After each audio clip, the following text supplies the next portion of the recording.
Bienvenidos a un nuevo episodio de The Know Hour. Hoy estoy aquí con Sebastián Martínez y nada, es un placer saludarte y tenerte por aquí, Sebas. ¿Qué tal todo?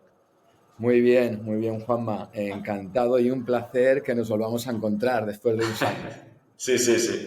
Sí, para dar un poco contexto y bueno, yo a lo mejor explicar un poco dónde nos conocimos, estaría bien que me explicaras un poco cómo ha sido tu carrera, porque recuerdo que antes de estar en todo el tema de restauración, creo que te había estudiado medicina, me suena, ¿no? Sí, bueno, sí, a todo el mundo le sorprende, la verdad es que me sorprende hasta a mí.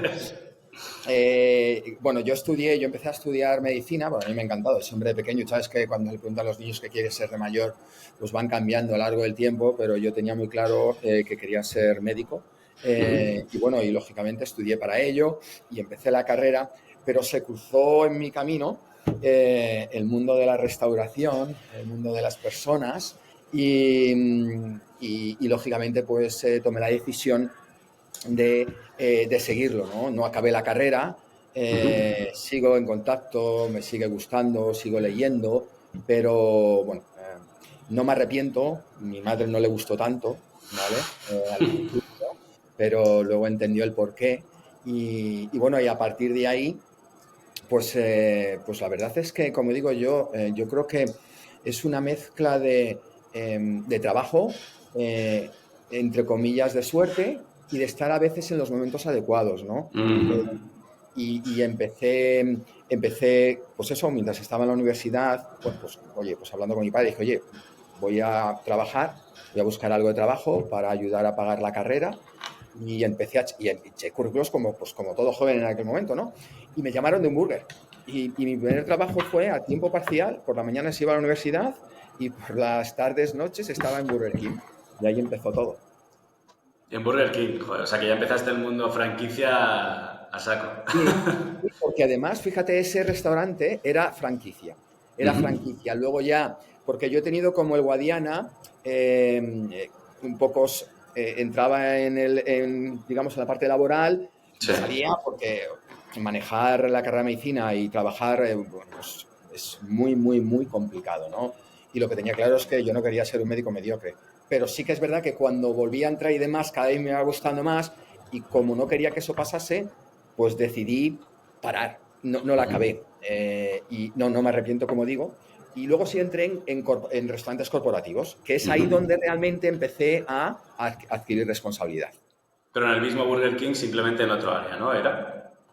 Era otro Burger King, decir, estuve, no me acuerdo muy bien, pero estuve como 6, 7 meses en el de franquicia, en ese primero que eché. Luego vi, bueno, oye, la probé todas en junio y dije, madre mía, digo, pues voy a seguir. Y luego ya empecé a tambalearme, ¿no? Y paré. Y entonces, cuando retomé un poquito, yo creo que fue segundo de medicina, cuando retomé un poquito la situación y bueno, yo creo que estoy otra vez equilibrado, venga, vamos a intentarlo otra vez. Eché otra vez en diferentes sitios por probar cosas diferentes y me llamaron de otro Burger King, pero en este caso ya pertenecía digamos, a la corporate, era un restaurante propio de la marca. Y además de ese restaurante propio de la marca, tuve la suerte, porque digo que a veces tienes que tener suerte, de que era un Sí. restaurante escuela. Y al ser restaurante escuela, venía mucha gente de la oficina, ¿no? Y entonces te ven, te retan, te preguntan, te dan cositas, tú vas aceptando, te interesa. Y ahí es cuando, en poco tiempo, me sacaron y me llevaron a la oficina, que es, bueno, pues ya nos siguen porque ahora están más franquiciados, que están en Pozuelo. ¿Y hay algún aspecto de la medicina que hayas podido aplicar o de estudiar medicina, no sé si la disciplina de tener que estudiar tanto, a luego trabajar en el mundo de restauración? Pues la importancia es una pregunta muy interesante. La importancia de que no puedes fallar, del detalle, de que un milímetro importa.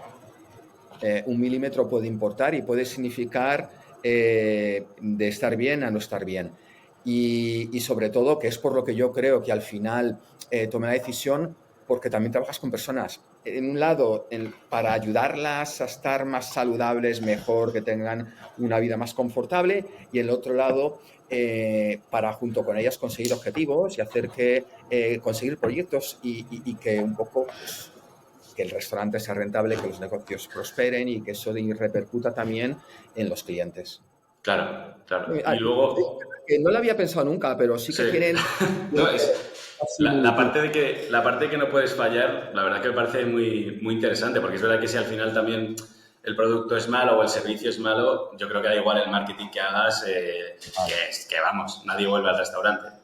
No, no, es así, es así. Y después de Burger King, cuéntame un poco cómo ha sido Pues tu mira, trayectoria. bueno, en Burger King la verdad es que tengo que reconocer, ya no, fíjate, yo creo que fueron como 15 o 16 años, ¿no? Lo que pasa Joder. que en diferentes etapas. Ujú. Empecé, como digo, al poquito ya en la corporación, en la oficina, empecé dando cursos, ¿no? A mí me encanta hablar, me encanta estar con las personas, me encanta aprender, me encantan esos detalles. Entonces empecé dando cursos, luego pasé a supervisar restaurantes de compañía, luego me pasé a una franquicia, luego ya se me dieron proyectos internacionales, de auditoría, de negocio, y bueno, pues ahí estuve, fíjate, de unos lados a otros, pues 15 años. Hasta que, bueno, hubo un momento que la corporación sale de Europa, ¿vale? Ujú. Sale de Europa, es decir, tenía oficinas en Madrid, tenía oficinas en Londres y tenía oficinas en Dublín. Y lo que hacen es ceden los derechos de explotación a máster franquiciados, ¿no? Mm. Que empiezan a ser los responsables de hacer lo que ellos hacían, lógicamente a cambio de un porcentaje del royalty que se les cobraba Claro. a los restaurantes.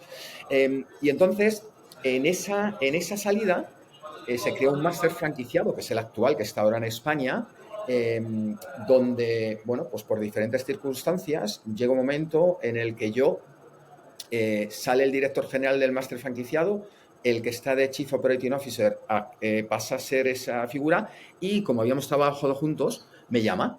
Ujú. Y ahí justamente estoy poquito tiempo porque el máster franquiciado quiere traer Tim Hortons y me Ah, ofrece sí. ser el managing director de Tim Hortons. Brutal la experiencia, evidentemente arropado por el hermano mayor de Burger King, es decir, que lógicamente sabía, Mm. tenía la certeza de que iba a salir bien porque me aprovechaba de todos los departamentos de Burger King, ¿no? Estábamos en la Claro. misma. Entonces, claro, y nosotros éramos solo operaciones, análisis y marketing, luego ya creció, y ahí entró mi etapa de un poco pues traer una marca especializada en desayunos y en café de Canadá a Ujú. España. Súper reto, súper difícil. Bueno, pues oye, no creo que haya país en el mundo como España donde no encuentres que cualquier sitio te da un buen desayuno a un precio razonable. Si me voy al lado del Es café, verdad.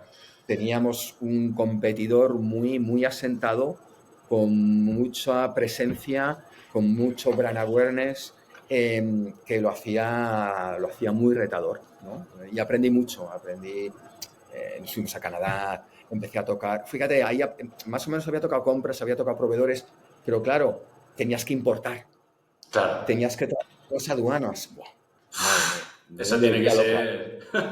Me volvía loco. Evidentemente tenías el departamento de compras, ¿no? Que te echaba una mano. Y fue una experiencia muy bonita, muy ilusionante, ¿no? Me acuerdo de abrir el primer restaurante en la Plaza Santo Domingo. eh, y la verdad es que estuve ahí un año y de ahí salto a Comes Group. Salto a Comes Group, que es multimarca, 95% centrado en franquicias, Ujú. y me llaman justamente, entro porque ellos Comes Group quería traer marcas internacionales de Estados Unidos a España. Justamente yo acababa de traer Tim Hortons y ese es el punto de entrada. Y me contratan para traer dos marcas, una que era Pyology. Es eh, verdad. sí, sí, bueno, eso sí que tú Sí, ya lo has ahí vivido. estaba yo por ahí. Sí, sí. Eh, y otra de hamburguesas. Y tenían un nexo en común, un denominador en común, que eran todas personalizables, ¿no? Eh, todas. desde la base, desde el pan, en el caso de las hamburguesas, los ingredientes, y en la pizza igual. Era brutal porque en la pizza, al mismo precio, tú podías poner todos los ingredientes que quisieses, desde 2 hasta 15. Y ahí justamente entré por eso y acabé un poco moviéndome al lado de la marca Don G, que está especializado en hamburguesas y bocadillos, que nació en el norte de España, donde todos sabemos que la cultura gastronómica es calidad y cantidad, y ahí se basaba la propuesta de valor de Don G. Y el presidente en ese momento, Manuel Robledo, me pide profesionalizar la marca, ¿no?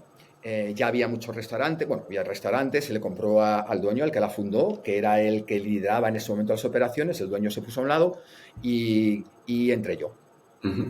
Y de ahí acabé por gestionar los restaurantes corporativos, se produce un cambio de estrategia y ya el grupo había comprado Pomodoro, ya había comprado levadura madre, y entonces lo que se me pide es gestionar los restaurantes corporativos, los restaurantes propios de las marcas. Y de ahí a este sitio tan increíble que es Grosso Napoletano. Grosso Napoletano, sí, sí, muy, muy interesante. Hay nada, un par de... Yo recuerdo cuando llegó Tim Hortons a España, porque de pequeño iba a Canadá y, bueno, en Canadá era enorme cuando iba. Canadá, la marca que tiene más penetración de mercado es Tim Hortons. Del mundo. ¿En serio? Sí, sí, del mundo. Brutal. Con una venta media que tenían los locales, claro, nosotros nos hacían los ojos así, pues estaría cerca de los $2 millones. Joder. Claro, llevaban mucho tiempo muy arraigados, ¿no? Pero España es un mercado difícil. Sí, España es complicado.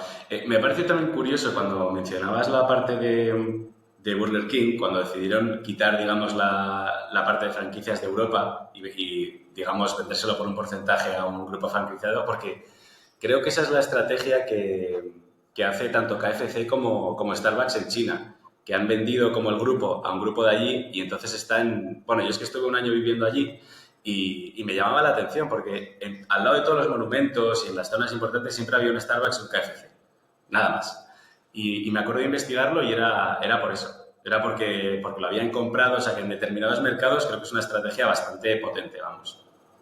Sí, yo creo que es una estrategia inteligente en el decir, al final, evidentemente hay un proceso, es decir, no es cualquiera el que va a asumir ese rol, ¿no? Claro. Como he demostrado, tiene que haber una relación, tiene que haber un alineamiento en la visión, comprometidos, objetivos comunes, y luego, evidentemente, siempre hay un seguimiento, hay una comunicación continua, ¿no? Pero sí, porque al final, oye, te dejo crecer en el mercado, te llevas algo y yo reorganizo mi estructura de costes, Claro. y ambas partes salen ganando. Es como externalizar ese servicio, básicamente. Sí, básicamente es eso. Muy chulo. Y ahora en Grosso Napoletano, ¿qué es lo que estás haciendo un poco? Si me puedes ir contando tu etapa actual. Claro. Pues mira, estoy súper contento. Estoy emocionado. Yo me acuerdo, te voy a contar un poco, si no te importa, pero cuando más en las entrevistas, yo era cliente esporádico. Es decir, yo conocía a Grosso Napoletano, pero a lo mejor habría ido una vez, 2 veces, ¿no? Y además había ido al de Paseo La Habana, que lo vivo cerquita. Y fui un día con mi mujer y claro, yo estaba todavía en Commerce Group. Y entonces, y ya llevaba Pomodoro, ¿no? Un modelo de negocio totalmente diferente. Sí. Más diferente. Y luego venía de Payology, es decir, pizzas diferentes, modelos diferentes, pizzas romanas, más crujientes, y es lo que yo sabía. Entonces llego a Paseo La Habana y le digo, pedimos y tal, y le digo a mi mujer, está buena, pero no sé, ¿no te parece un poco blanda? Claro, la ignorancia, ¿no? La ignorancia. Y entonces luego ya poco a poco me fueron contando, entré y básicamente lo que estoy haciendo es liderar y optimizar 2 áreas claves del negocio. Para mí creo que es el corazón de cualquier empresa. En este caso es el suministro, la cadena de suministro, supply chain, porque nosotros repartimos, tenemos capilaridad, recibimos los ingredientes, los procesamos y los entregamos a los restaurantes, que es lo que nos asegura también el poder mantener esa calidad y esa frescura. Y el día a día, que es la operación, los restaurantes, y sabes que eso es muy amplio, ¿no? Sí. Entonces, son mis 2 áreas ahora mismo de responsabilidad Oye, pues lógicamente para cumplir los objetivos financieros que marca la empresa, pero también los relacionados con personas, que al final esto, vendas lo que vendas, se hace a través de las personas y es por lo que esto me encanta. Claro, claro, claro. Y además las personas tienen mucho impacto en el negocio en sí también, porque son parte del servicio también que se da, ¿no? Al final al cliente. Bueno, para mí es clave, yo siempre lo he dicho, por eso creo que, y de verdad que da igual lo que vendas. Hombre, la tecnología reduce esa presencia, pero a día de hoy, Sí, en un sí. negocio de casual dining, el empleado, el que está enfrente del cliente, no soy yo, no es marketing, es el empleado. Esa es Claro. nuestra cara, esa es nuestra marca y él y tiene que saber vender esa proposición de valor. Y esa experiencia del cliente, yo siempre digo, la experiencia del cliente empieza cuando alguien decide ir a nuestros restaurantes. Puede ser porque haya visto un imán en la pizarra de la terraza, puede ser porque haya visto un post, puede ser porque lo haya escuchado en LinkedIn, cualquier cosa. Ahí empezamos a generar expectativas. Llegas al restaurante, te atienden, o sea, esperas a que te atiendan, te sientan, te dan la comida, te dan el postre, te dan las gracias y se va. Eso todo, todos esos puntos de contacto con el cliente tienen que ser excelentes. Porque, a ver, ¿cómo lo digo? Ser bueno ya no es suficiente. Porque los No. clientes nos hemos profesionalizado. Es decir, yo soy cliente, tú eres cliente, con lo cual cada vez sabemos más de las cosas, sabemos lo que queremos. Y buenos somos todos. Si te quieres diferenciar, tienes que ser excelente en cada uno de esos puntos de contacto. Y en la mayoría de ellos, no estoy yo, ni está el restaurant manager o gerente, está el empleado. Claro. Entonces, es fundamental que el empleado participe de tu pasión, de tus valores y que tenga la formación correcta, lógicamente. Sí, además es que ahora es cierto lo que dices, que entre las reviews de Google, los vídeos de YouTubers o Instagramers o lo que sea haciendo reviews de comida y tal, es cierto que la gente sí que creo que es cada vez más exigente porque tiene mucha más oferta también. O Claro, sea, eso es así. claro.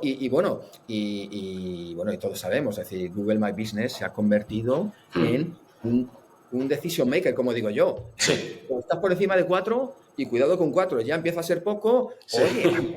no te visito, ¿no? Y nosotros, lo bueno que tenemos, mira, una de las cosas que me ha sorprendido de cuando entré en Grosso es que tecnológicamente estamos a la altura de muchas multinacionales. Es verdad que tal vez nos faltan ciertas cosas por recursos, porque realmente somos relativamente pequeños, ¿no? Y al final Claro. tienes una capacidad relativa, pero el foco en el dato, yo soy analítico, ¿no? Pero es brutal. Es decir, las métricas, los KPIs que medimos para ser rápidos, para ser ágiles, están centrados en eso, básicamente en experiencia de cliente. Es decir, ¿qué me está diciendo el cliente? ¿Lo estoy haciendo bien? Y eso es lo que va, y uno más es Google My Business, ¿no? Entonces, el impacto del exterior tiene mucho impacto en el interior de lo que pasa. Sí, de hecho, me ha hecho gracia porque estaba escuchando, preparando una entrevista, el podcast con Itnick, y una de las cosas que le preguntaban era, oye, ¿cómo, o sea, ¿cómo tomáis las decisiones? Y te las toma el cliente. Y me ha Vale. parecido súper interesante. Total, total. De hecho, mira, te voy a decir algo que, bueno, para nosotros es el día a día. Para nosotros el cliente es bueno, el cliente es el que observamos continuamente. Nosotros tenemos un comité en el cual solo hablamos del cliente. Un comité, ¿vale? Y están involucrados todos los departamentos, porque yo siempre digo, vale, es verdad, está Customer Journey, que es un área de marketing, lógicamente, como su nombre indica, es el que más relaciones tiene con el cliente, pero está comunicación, está operaciones, está marketing, está cadena de suministro, está compras, está finanzas. ¿Por qué? Porque todos somos clientes. Hay una figura de cada uno y solo se habla del cliente. Y tenemos muy claro que si el cliente a través, pues oye, pues todos los canales que tenemos, tanto de nuestro programa de fidelización grosísimo, a través de las reviews, a través de focus group que hacemos, pues si toda esa información nos dice, oye, que aquí muy bien, pero que Sí, esto flojea, fíjate que me impacta a mí, ¿eh? Si hay que cambiar el estándar, se cambia. Lo tenemos súper claro. claro. Súper. y ya lo hemos hecho en alguna ocasión. Y te voy a poner un ejemplo. En una de las... de los focus groups que se hicieron, donde generalmente intentamos, en este caso era dirigido a clientes de grosso, porque necesitamos cierto conocimiento del producto y de nuestra experiencia, la experiencia del local, había diferentes preguntas y una de ellas era cómo entendía o qué valor le daba a la decoración y, a ver cómo lo digo, confortabilidad, yo no sé si es la palabra, o cuán confortable eran nuestros locales. Entonces, cuando, digamos, analizamos la información y extrajimos los resultados, nos salió que en algunas ocasiones, fíjate, el table 10 de la mesa, donde anunciamos nuestros valores, donde también es un soporte de comunicación para lo nuevo que viene, lógicamente cuando venían 2 personas, impedía que ellos, los clientes, estuviesen a gusto. Fíjate, qué detalle, decía del detalle, ¿no? Ostras. Y ese detalle podía afectar a su experiencia, ¿no? Porque es verdad, luego observamos y algunos nos damos cuenta que acababan poniendo ellos mismos en el suelo. Y dije, no puede ser. Y cambiamos el proceso, cambiamos el estándar, cambiamos el protocolo. El table 10 sigue estando en la mesa, pero en cuanto el empleado o el asistente de manager que lleve y lo recibe lo lleva a la mesa, simplemente lo que hacen que cuando se sientan, les apetece porque les dejamos verlo y se lo quitamos. Fíjate. Sí. Ese es el poder del cliente. Y así tiene que ser. Nos tiene que ayudar a cambiar. Es el que hace que todos nos movamos hacia un lado o hacia otro. Me parece muy interesante también la parte de recogida y análisis de datos, porque creo que, hombre, ya sé que las franquicias en general sí que tienen una capa tecnológica un poco más avanzada, pero es cierto que en España la restauración en muchos aspectos sigue siendo bastante tradicional, ¿no? Sí. Sí, Sí. hemos avanzado. Es decir, yo creo que, mira, yo cuando entré en Burger King, y te estoy hablando ya de muchos años, te estaba por lo menos de 20 años. Oye, yo me acuerdo que cuando empecé a tener responsabilidad hacía inventarios a papel. Bueno, seguramente que hay restauración independiente, como tú dices, que todavía sigue así. Sí. Pero yo creo que hemos evolucionado muy rápidamente y me voy a grosso. Grosso no tenemos papel. Tenemos, lógicamente, tenemos RP,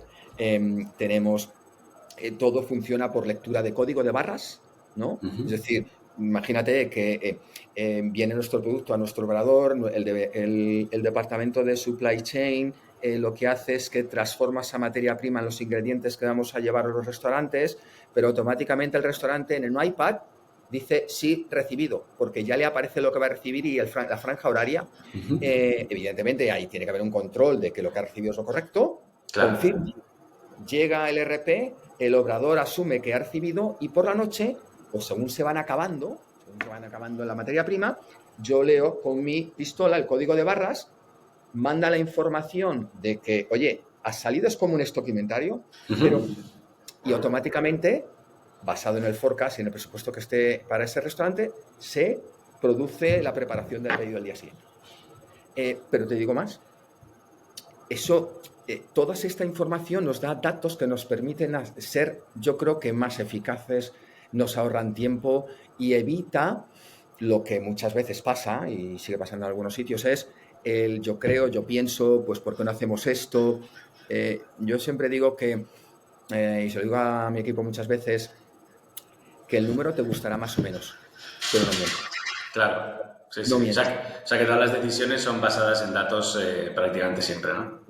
Sí, de hecho, hay un departamento que depende del departamento financiero, es del director Javier Contreras, que es de data y de análisis muy, muy, muy potente.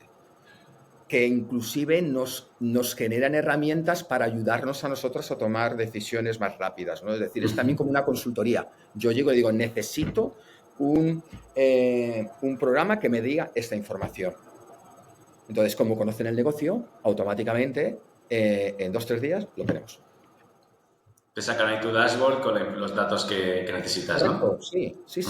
Pero a lo mejor, oye, necesito sacar un rating, que lo vamos a llamar, que de hecho existe, Ops Compliance, donde quiero medir y hacer una evaluación ponderada y cogerlo de todos los restaurantes y por turnos de comida y cena, es decir, que no es que sea la media aritmética o ponderada de una cosa, sino que le vamos metiendo más variables y quiero que esto lo estandarice y quiero que metas NPS, quiero que metas a seguridad alimentaria, quiero que metas Google My Business, quiero que metas auditorías y le empiezo a meter variables, ¿no? Y jugamos mucho con ratios, ¿no? Porque al final, cuando empiezas a crecer, tienes que saber tomar el pulso al sistema, a los restaurantes, saber que las cosas van bien y lo tienes que hacer a través de número, porque por desgracia, aunque tenemos estructura de supervisión, necesitas tomar decisiones rápidas. Sí. Y repito, la información analítica aquí es fundamental. Justo te iba a decir que las dos áreas que me has comentado que llevas son como también claves para expandir el negocio, aparte obviamente de mejorar el existente, ¿no? Para abrir más franquicias, para asegurar que, pues que los números sigan siendo los mismos, ¿cómo se consigue que franquicias en diferentes puntos funcionen igual? Es que eso siempre me ha parecido bastante interesante. Esto es un debate largo, ¿eh? No, te cuento. Yo, la verdad, a veces, yo estoy en desacuerdo cuando se dice que cuando uno crece pierde calidad, ¿no? Pierde calidad si tú dejas de tener ese objetivo. Pero en nuestro caso, bueno, una aclaración, nosotros solo tenemos restaurantes propios todavía, ¿vale? Vale. Llegaremos, porque creo que Grosso está preparado. Pero no es el momento, no tenemos prisa, pero yo creo que es más, yo creo, y además te lo puedo confirmar, porque evidentemente yo llevo aquí, va para un año, pero he tenido muchas charlas y muchos cafés con Bruno, que es el CEO, donde me ha contado la historia, los inicios en el restaurante de Hermosilla, y él me dice, y yo lo puedo ver ahora, oye, es que ahora somos mejores. Es que ahora somos más consistentes. Es que ahora tenemos procesos de seguridad alimentaria que antes no teníamos. ¿Por qué? Justamente por eso. Claro. Porque para poder escalar un negocio, para poder llegar a más sitios, oye, ya no los tocas con la mano, como digo yo. Entonces tienes que tener los procesos y sistemas adecuados para asegurar que eso ocurre todos los días, todas las horas, todos los turnos. Y qué curioso, ¿eh? Y es así, y lo creo firmemente, ¿eh? Porque yo vengo de empresas también que tienen propios y franquicias, y puedo asegurar que se es mejor, yo estoy más seguro en una cadena que en una independiente. ¿No? ¿Nos pasa? Yo a mí pasa, ¿no? Cuando viajas por ahí, que dices, bueno, ¿dónde puedo ir? ¿No? Me lo contaba el otro día un RM que se fue, ¿dónde se fue? Tailandia, no me acuerdo. Y dice, ¿dónde puedo comer que pueda decir, bueno, no me va a pasar nada? ¿Y sabes lo que buscaba? Una multinacional, un Burger, un McDonald's, ¿no? Con lo cual, yo creo que evidentemente tienes que tener procesos, sistemas y las personas involucradas que tengan la responsabilidad de ejecutarlo y que ocurra, porque evidentemente podemos poner todos los procesos y sistemas que luego si no lo hago, evidentemente tenemos un problema. Pero eso puede pasar, tengas 5, 100 o 1. Claro, o sea, incluso teniendo restaurantes propios te puede pasar, ¿no? O sea, yo creo que la cosa es que no llegues a un restaurante de la misma marca y vayas a otro y la experiencia sea diferente, la comida sea diferente. Yo creo que eso es lo último que... Ese es el reto. Claro. Ese es el reto, la consistencia, ¿no? Ese es el reto, porque oye, si yo voy a comer hoy a Grosso y me tratan genial, el producto es espectacular, me despiden, pues seguramente me giraré y les diré volveré, ¿no? Pero claro, si voy la semana que viene y voy a la cena y ya, oye, pues el producto, bueno, ahora ha pasado algo, ya no me han sonreído, ese es el reto de nuestro negocio de hostelería, es la consistencia, que es entregar siempre la misma excelencia todas las horas, todos los días, todos los turnos. Claro. Y eso es lo difícil, ¿no? No, me parece un reto que tienes que es complicado, ¿eh? Y además sin tampoco sacrificar la calidad del producto en ningún momento, porque vosotros al final hacéis muchísimo énfasis, ¿no? En la calidad del producto, en la materia de dónde la sacáis. Sí, para nosotros, mira, es una de las cosas que me engancharon. Yo tengo que creer en lo que hago, ¿no? Y para Grosso, es que lo puedes ver, Grosso tiene 2 objetivos, bueno, yo diría que 3. No creo que sean objetivos, son como los cimientos, ¿no? Inamovibles. La calidad del producto, innegociable. Y ahora te voy a contar una curiosidad. Em, la esencia de la marca, pizza napolitana artesana, el equipo, la pasión. Yo cuando entré aquí, aparte de que son todos súper jóvenes, em, pues es la pasión, lo vives, y el cliente. Pero en cuanto a la calidad del producto, nosotros importamos de Italia prácticamente todos los ingredientes, ¿no? La harina, el salami, el speck, la provola, la mozzarella, fior di latte, el guanciale, todo. 2 veces a la semana. Evidentemente a través de un tercero que ha crecido con nosotros, con Grosso, con el cual hay muy buena relación. 2 veces a la semana, ¿por qué? Porque al ser producto fresco, exceptuando la harina, evidentemente, que tiene una larga duración, pero que luego se transforma en la masa, tenemos que ser muy ágiles. Llega a nuestro obrador, que esa es la cadena de suministro, se procesa en el formato que nosotros queremos para que lógicamente visualmente encaje en la pizza, y dura muy poquito tiempo. Con lo cual sabemos que tenemos que subir una merma. Fíjate, qué interesante. De hecho, yo vengo de negocios un poco más estructurados, más Sí, entre comillas, automatizados, donde, oye, pues la merma está muy controlada. Aquí la merma es importante, pero no, entre comillas, como digo yo, si tengo que tirar hoy uno y mañana dos, pero estoy asegurando la calidad, eso es lo que prima. Y eso va a seguir siendo así. Por lo tanto, eso es innegociable y es lo que yo creo que hace que Grosso sea Grosso, ¿no? claro. Fundamental. Sí, sí, eso me parece súper súper diferenciador y es cierto que creo que hay muchas marcas que no hacen lo mismo.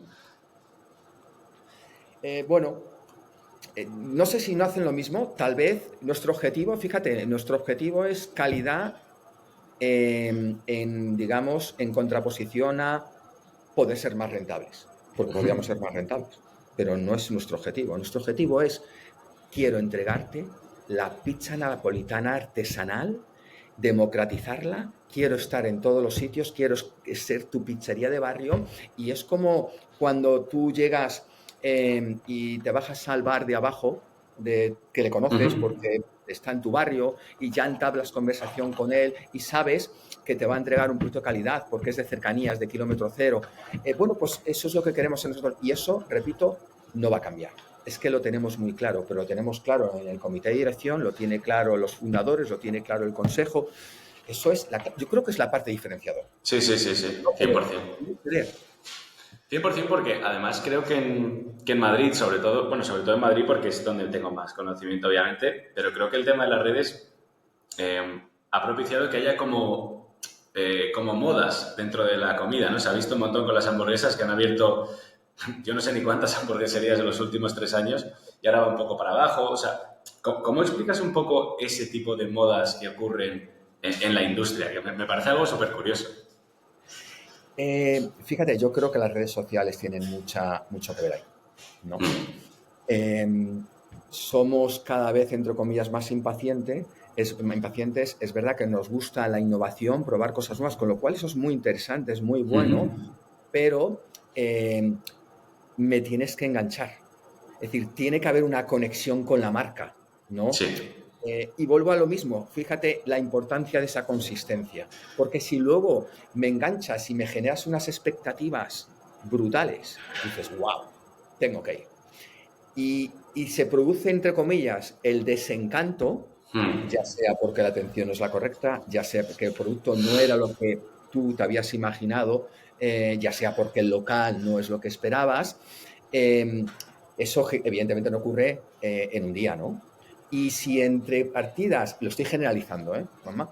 Si encima de todo eso la dirección, como digo yo, decide que, oye, hay que mejorar los números porque nuestras expectativas no están cumpliendo y eso genera recortes en los sitios inadecuados, yo siempre digo que no hay que recortar, hay que controlar. Los costes tienen que estar altos, pero lo que tienes que hacer es que no sean mayores. Entonces, si esos recortes se hacen en sitios inadecuados, lo que decíamos antes, el cliente es muy profesional, el cliente se va a dar cuenta. Y entonces, dentro de 4 o 5 meses, porque no es inmediato, dirás, oye, ¿qué está pasando? Bueno, pues a lo mejor estás ahora teniendo las consecuencias de lo que empezaste o decidiste hacer hace X tiempo. Por eso para nosotros es innegociable. Ujú. Innegociable.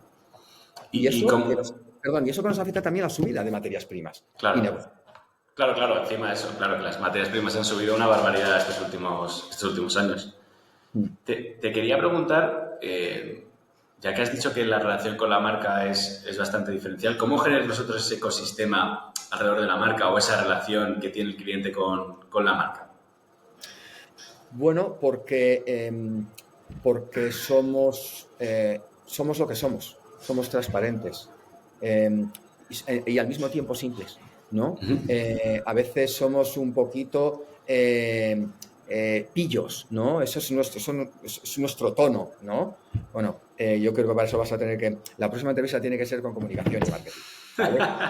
Te voy a contar esto y yo creo que eso genera conexión, ¿no? Y fíjate que es un ambiente donde todos están incluidos. Es decir, no entras en un local y dices, este target lo vamos a dejar fuera. No creo que conecte. No, tú vas a los restaurantes y ves gente joven, ¿vale? Ves familias, gente mayor. ¿Y sabes lo que tiene? La simpleza. Lo que hacemos, intentamos hacerlos de manera excelente. Claro, esa simplicidad también ayuda a que esa consistencia se mantenga. Porque Claro. nos pasa, ¿eh? De repente, pues oye, mira, estaba yo en el último local que abrimos en Barcelona, en Riera Casols, eh, y de repente estoy hablando con el RM y veo que se sienta una pareja, viene el empleado, ¿no? Y veo que a los 2 minutos el empleado se va y la pareja se levanta y se va. Digo, entonces, claro, me acerco al empleado y digo, oye, ¿qué ha pasado? Cuéntame. Y mira, oye, es que venían a por pasta. Ajá. Bueno, ¿sabes lo que Ah, las limitaciones? Nosotros somos pizza y sería muy fácil meter pasta. Podemos. ¿Es nuestra esencia? No. ¿Es nuestra cultura, nuestros valores, nuestra proposición de valor? No. Hagamos lo que hagamos, hagámoslo bien. Si es simple, pero sé consistente. Y yo creo que eso también conecta con el cliente. Es decir, sí. si no, pierdes la esencia. Y hay marcas, y tú lo sabes muy bien, que han ido añadiendo cosas para ver si reaccionaban y al final el cliente se pregunta, ¿qué eres? Y pierdes esa diferenciación. Somos simples, vendemos pizza artesanal napolitana, la mejor del mundo, riquísima, y eso es lo que vamos a seguir haciendo. Eso es totalmente cierto, que al final te sientes un poco como hasta sobrecogido cuando hay una carta con tantas opciones o tantas comidas como de sitios diferentes incluso, dices, no entiendo muy bien. Eso, Sí, acabo de estar en Estados Unidos y ahí ya es otro nivel, porque entre que las cartas tienen muchísimos platos y luego cada plato te lo pides y tienen 3 o 4 variedades del mismo, pero lo quieres contar, me parece como, o sea, las primeras veces que vas a restaurantes allí te sientes un poco como si fuese un examen. Dices, yo qué sé, si quiero el pan blanco, o sea, te genera esta presión, ¿no? que De sí, sí, decir, claro, sí, sí, el sí. camarero ya esperando, tú dices, bueno, perdona, pero es que necesito tiempo para entender esto, ¿no? Sí, Claro, sí, claro. Y encima no te pone que luego hay esas variedades y te lo pregunta y dices, joder, y es verdad que te da como cierta presión. sí. Has mencionado también que tenéis un programa de fidelización. ¿Me puedes contar un poco cómo funciona? Sí, bueno, de hecho, lo cambiamos el año pasado, bueno, lo mejoramos, ¿no? Y se llama Grosísimo, donde además por la compra de los productos recibes puntos, pero es que además recibes algo tan importante, fíjate, que es para mí es el más, no hay ahora mismo en el mercado, de lo que conozco, nada igual y tan potente. Te devolvemos en dinero el 10% de lo que gastes. Ostras. Acumulable, 10%. Tú que conoces el mercado, echa un vistazo, nadie da el 10%. ¿Por qué? Porque estamos seguros que vas a volver. Y encima, como vas a volver, queremos fidelizarte y queremos premiarte por tu fidelidad. Y lo puedes canjear en la siguiente visita, lo puedes acumular, lo puedes repartir con los amigos o puedes inclusive, además, asociarle con otras promociones, ¿no? Para nosotros es brutal, brutal. Y está teniendo muy buen impacto. Evidentemente, ha habido una comunicación, ha habido un trabajo en los restaurantes, hemos tenido que trabajar mucho con nuestro partner, hemos hecho test para que todo saliese lo mejor posible, y lo que hemos querido es premiar a nuestros clientes, ¿no?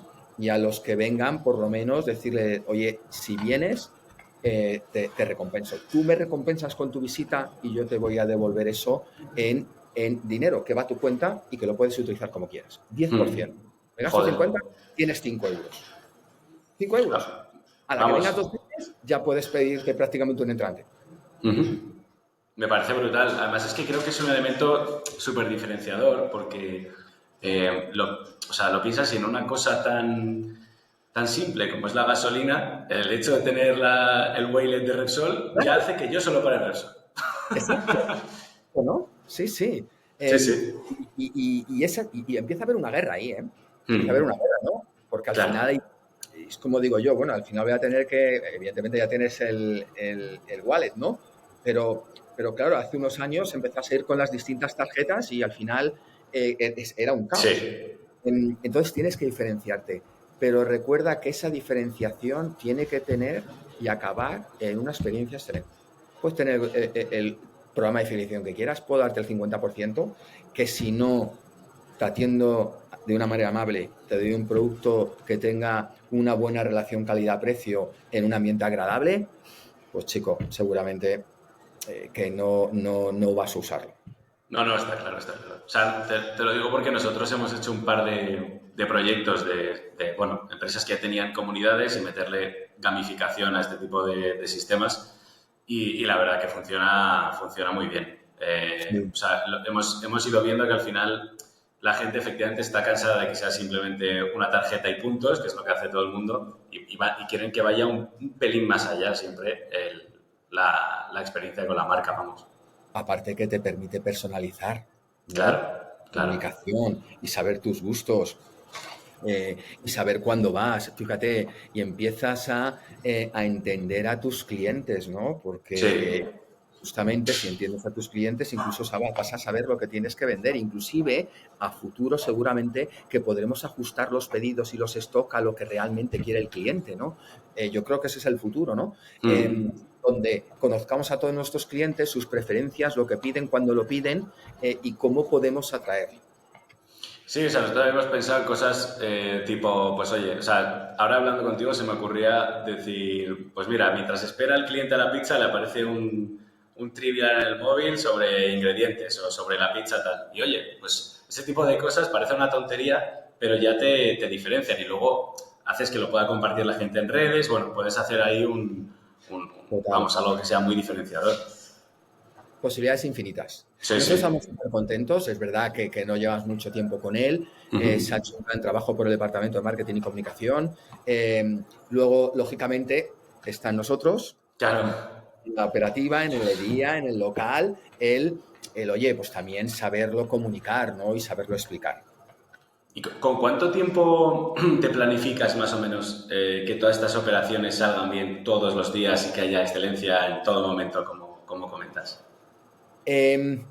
Nosotros por los proyectos importantes, te pongo un ejemplo, grosísimo, el programa de fidelización, una apertura, un lanzamiento de la edición limitata, que son pizzas que sacamos en determinados momentos con partnership de algún famoso pizzero italiano, o cambios de carta, o por decir, cualquier cosa que tenga un impacto transversal a los restaurantes y que pueda generar o distorsionar el día a día del local y que afecta al cliente en la experiencia, tiene que tener un retroplanning.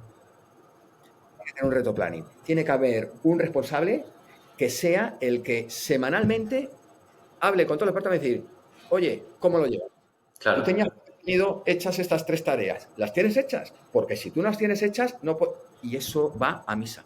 Y la verdad es que me ha sorprendido porque funciona muy bien. Yo estoy acostumbrado a trabajar con retroplannings de donde vengo, pero está medido al detalle, es decir, es ese detalle que hablábamos, ese milímetro, lo que marca la diferencia, y eso, por supuesto, a veces ocurren cosas. Pero entonces alguien tiene que levantar la mano y decir, señores, hay que valorar si paramos, retrasamos o cambiamos, pero no podemos seguir así, porque lo que no vamos a dejar que pase es que salga mal. Y ayuda. claro. Y para eso tiene que haber siempre un líder, un owner, empujando el proyecto y responsable de que las cosas ocurran.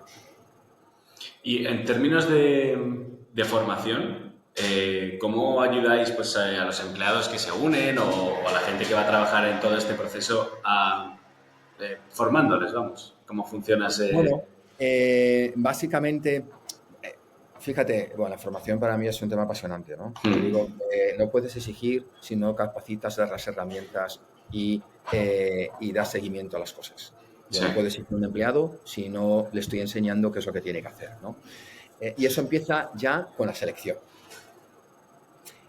¿Por qué? Porque lo que queremos es que viva los valores de grosso, ¿no? Entonces, bueno, pues hombre, no son muy estrictos. Por desgracia, el mercado laboral no es como hace años, sí.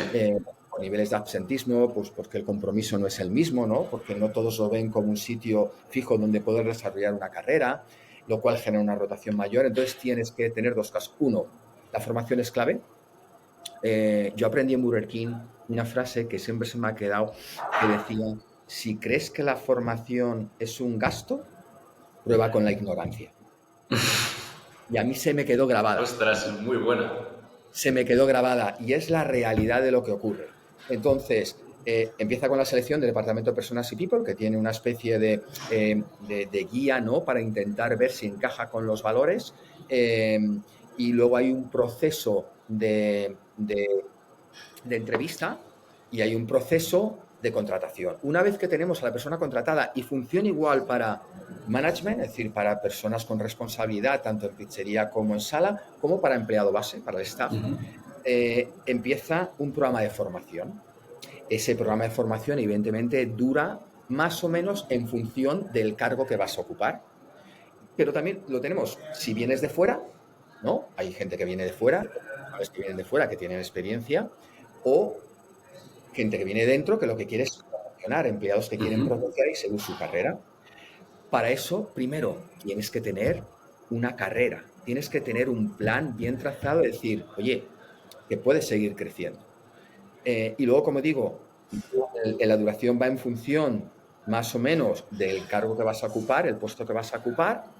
El onboarding se hace, fíjate, si es un empleado, por el restaurant manager, si es una figura de gerencia, por el supervisor o área manager, es decir, te tienen que venir a recibir, te tienen que explicar el local, y hay un programa día a día, pero no solo día a día. Oye, hoy te toca de 10 a 4. De 10 a 10 y media tienes que hacer el briefing con los empleados. Es decir, les guiamos para facilitarles el proceso. Y eso se hace en restaurantes escuela, que les hemos dado una vuelta ahora. En restaurantes escuela, ¿por qué? Porque evidentemente por demanda, por venta, por localización, por espacio, no todos los restaurantes están preparados para formar. Entonces hay ciertos restaurantes de escuela donde mandamos a estas personas, que son los empleados que se están formando, y tienen un formador que también ha tenido que ser certificado para asegurar que lo que va a entregar a la otra persona Claro. es...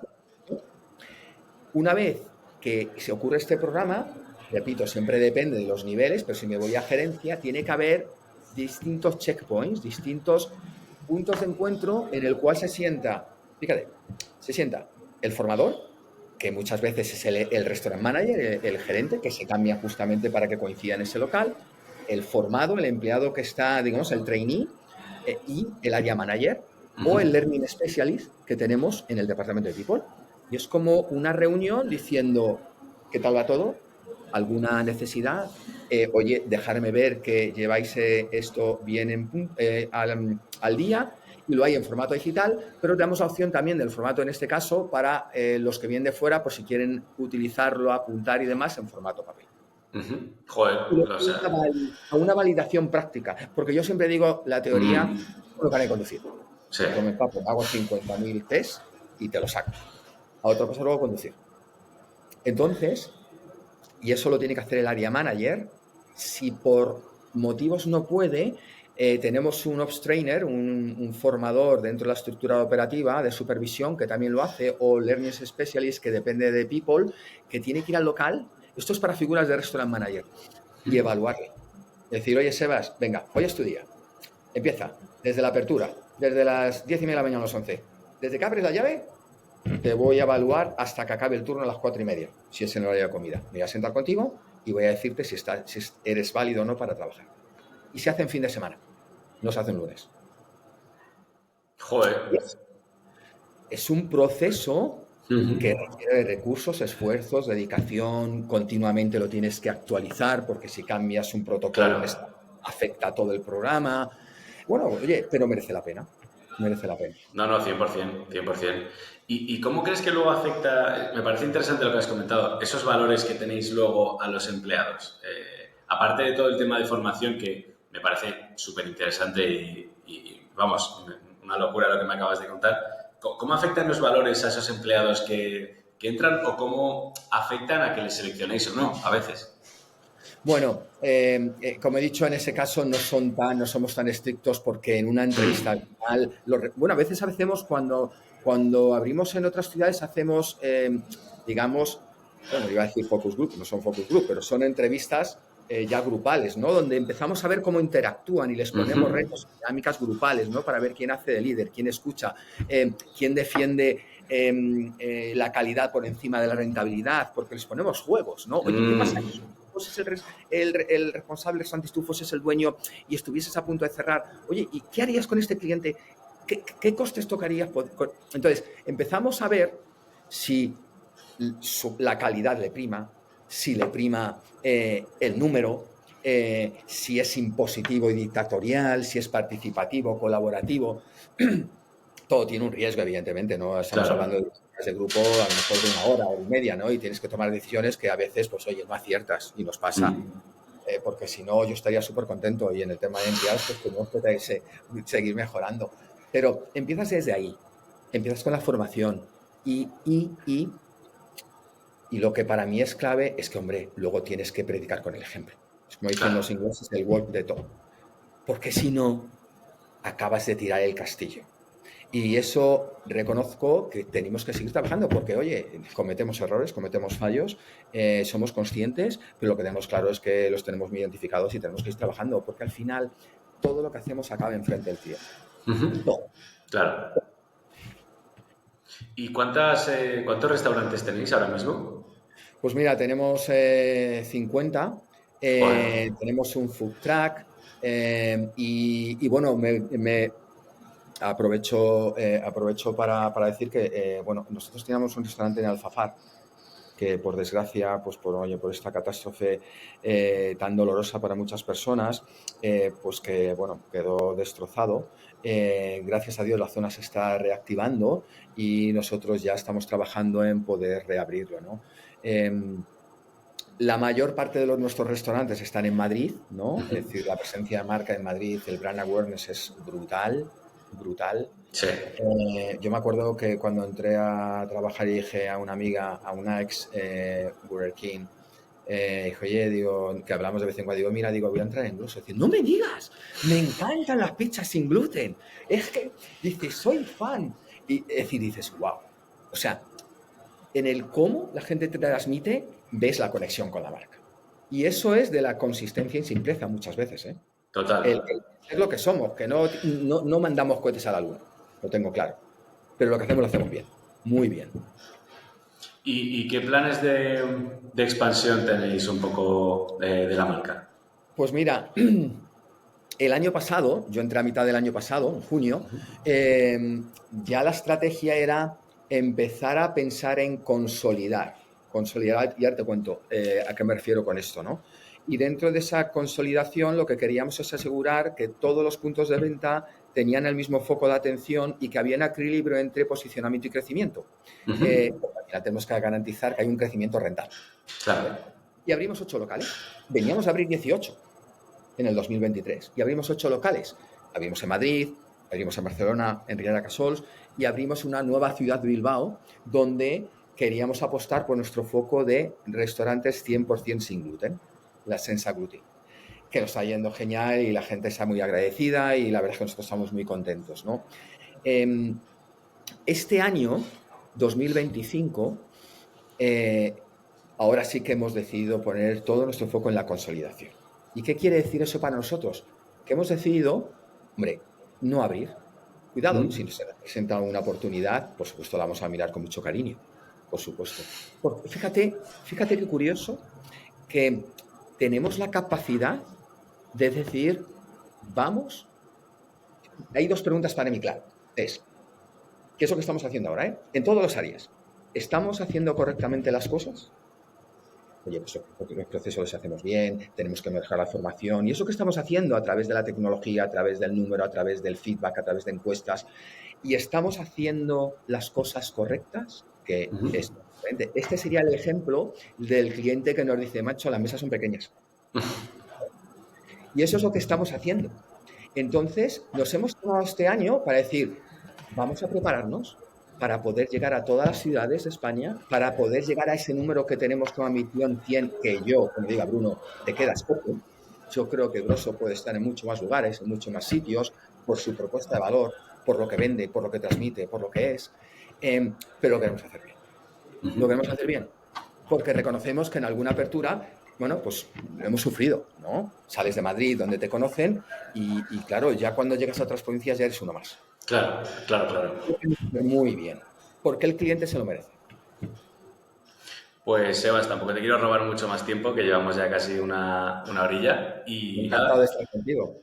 encantado también, encantado de volver a verte, aunque sea así online. Un placer hablar contigo. Igualmente. Y me ha parecido súper interesante todo lo que hacéis en Grosso. Gracias. La próxima vez que vaya lo miraré con más Por cariño y favor, más detalle. y me llamas para darme tu feedback.